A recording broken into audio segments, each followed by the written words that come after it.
রাধে রাধে, শুভ সকাল।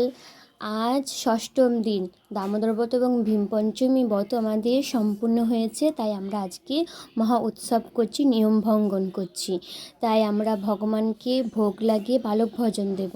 তাই আমি কিছু স্টুডেন্ট পড়াই, তাদেরকেই আমি বলেছি, তাদেরকেই আমি বালক ভোজন করাবো। ভগবানের জন্য আজকে রন্ধন করেছি খিচুড়ি, পাঁচ তরকারি, চাটনি, দই, মিষ্টি। একা হাতে এতটুকুই আমি আয়োজন করতে পেরেছি। ভগবানকে ভোগ অর্পণ করা হয়ে গেছে। তোমরা সকলে ভগবানকে দর্শন করো এবং কৃপা লাভ করো। তারপরে চলো দেখাই আমার ছোট্ট ছোট্ট ক্ষুদে ভক্তদেরকে, যারা আজকে বালক ভোজন পাবে। এই যে তাদেরকে দেখো, তারা কত আনন্দে ভোজন করছে।